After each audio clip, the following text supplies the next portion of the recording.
తిరుమల పరకామణి చోరీ కేసులో టీటీడీ మాజీ అదనపు ఈవో ధర్మారెడ్డి విచారణ కొనసాగుతోంది. ధర్మారెడ్డిని సిఐడి ఏడీసీ రవిశంకర్ అయ్యన్నార్ ప్రశ్నిస్తున్నారు.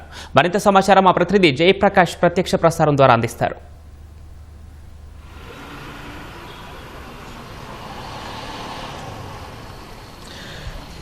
పవన్, ఈరోజు టీటీడీ దేవాలయానికి సంబంధించిన మాజీ అదనపు ఈవో ప్రస్తుతం విచారణ చేస్తూ ఉన్నారు. ఆయన ఈరోజు ఉదయం సుమారు 10 గంటల ప్రాంతంలో విజయవాడ తులసీనగర్లో ఉన్న సిఐడి కార్యాలయానికి వచ్చారు. ప్రస్తుతం సిఐడి ఏడీజీ రవిశంకర్ అయ్యన్నార్ ఆయన్ని విచారిస్తూ ఉన్నారు. ప్రస్తుతం మనం అదే భవనం వద్ద ఉన్నాము. ఈ భవనంలోనే ఈరోజు ఉదయం నుంచి విచారణ కొనసాగుతూ ఉంది.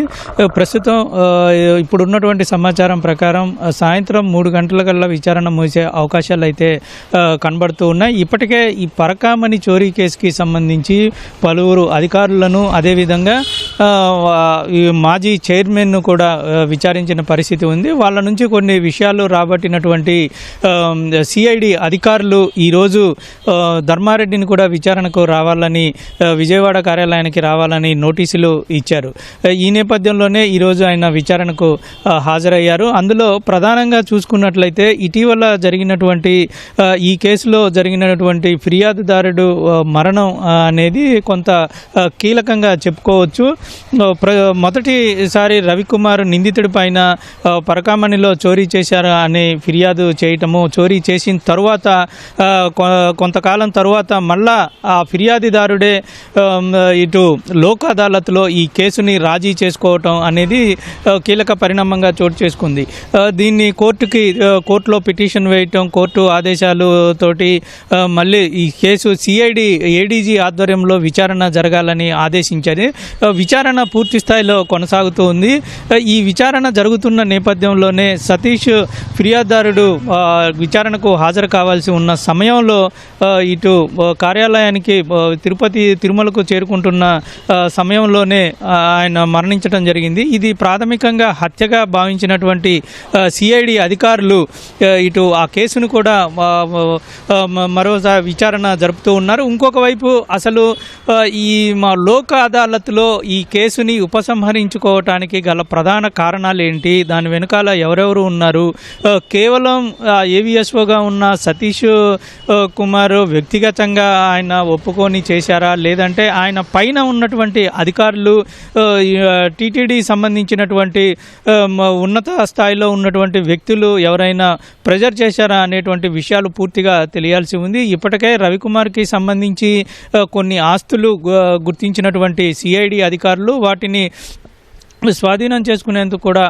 ప్రయత్నాలు జరుగుతూ ఉన్నాయి. మరోవైపు ఇటు తాజాగా ఈ సతీష్ మరణం తరువాత ఇందులో ఉన్నటువంటి ఫిర్యాదుదారుడు ఈ కేసుని విచారించాలని కోర్టులో వేసినటువంటి ఫిర్యాదుదారుడు శ్రీనివాసులు, సాక్షులు, వాళ్లతో పాటుగా నిందితుడిగా ఉన్న రవికుమార్కు వీళ్ళందరికీ భద్రత కల్పించాలని ఇటు కోర్టు ఆదేశాలు జారీ చేసింది. ఆ నేపథ్యంలోనే ఒకవైపు భద్రత, అందులో ఉన్నటువంటి దానితో సంబంధం ఉన్నటువంటి వ్యక్తులందరికీ భద్రత కల్పిస్తూ మరోవైపు ఈ విచారణ అనేది లోతుగా విచారణ చేస్తూ ఉన్నారు. ఇందులో ఈరోజు అప్పుడు జేఈఓగా ఉన్నటువంటి వ్యక్తి ఈరోజు రిటైర్డ్ అయ్యారు. అయితే ఆ రిటైర్డ్ అయిన తర్వాత కూడా అప్పుడు ఉన్నటువంటి పరిస్థితులు ఏంటి, ఎవరి కారణం చేత ఈయన ఈ విధంగా చేయాల్సి వచ్చిందనే విషయాలన్నింటినీ పూర్తి స్థాయిలో విచారణ జరుపుతూ ఉన్నారు. ప్రస్తుతం విచారణ కొనసాగుతూ ఉంది. నేరుగా సిఐడి ఏడీజీనే నేరుగా విచారణ జరుపుతూ ఉన్నారు. నిన్న భూమన కరుణాకర్ రెడ్డి మాజీ చైర్మన్ కూడా విచారించిన పరిస్థితి అయితే ఉంది. అందులో కొన్ని విషయాలు రాబట్టిన చాలా వరకు మాట దాటవేసే ప్రయత్నం చేశారని తెలుస్తుంది. దీంతోపాటు కొంతమంది ఉద్యోగస్తుల్ని కూడా ఇప్పటికే విచారించారు. అసలు పరకామణిలో ఏ విధంగా ఉంటుందో అక్కడ చాలా వరకు సీసీ కెమెరాలు అన్నీ ఉంటాయి. అయినా సరే వీళ్ళు ఎందుకు అంత ధైర్యంగా చేస్తూ ఉన్నారు, ఎవరు వీళ్ళ వెనకాల ఉండి నడిపిస్తూ ఉన్నారు, ఆ నగదుతోటి అసలు వీళ్ళు ఏం చేస్తున్నారు అనేటువంటి విషయాలన్నింటినీ కూడా బయటికి తీయాల్సిన అవసరం ఉంది. మరోవైపు ఈ రవికుమార్కి సంబంధించి గతంలో చాలా ఆరోపణలు ఉన్నట్టు తెలుస్తుంది.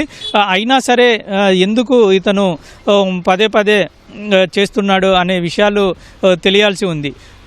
ఇందులో 2 కారణాలు. ఒకటి, కేసుకి సంబంధించి రాజీ చేసుకోవటము, దీని వెనకాల ఉన్నటువంటి శక్తులు ఎవరు ఒత్తిడి అనేది ఒకటైతే, మరోవైపు చూసుకున్నట్లయితే ఇదే విషయాన్ని చూసుకున్నట్లయితే ఈ కేసులో ఇంకా ఎవరెవరు ఉన్నారు, ఇటీవల జరిగినటువంటి సతీష్ మరణం ఎందుకు జరిగింది అనేది, ఈ 2 అంశాలని విడివిడిగా సిఐడి ప్రత్యేక బృందాలను ఏర్పాటు చేసి విచారణ జరుపుతూ ఉంది. దీంట్లో భాగంగానే ఈరోజు ధర్మారెడ్డిని విచారిస్తున్న పరిస్థితి అయితే మనకి కనబడుతుంది. మొత్తం మీద ఈరోజు ఉదయం 10 గంటల నుంచి విచారణ కొనసాగుతుంది. సాయంత్రం వరకు విచారణ జరిగే అవకాశం అయితే ఉంది. పవన్, కెమెరామెన్ భాస్కర్తో జయప్రకాష్, ఈటీవీ న్యూస్, విజయవాడ.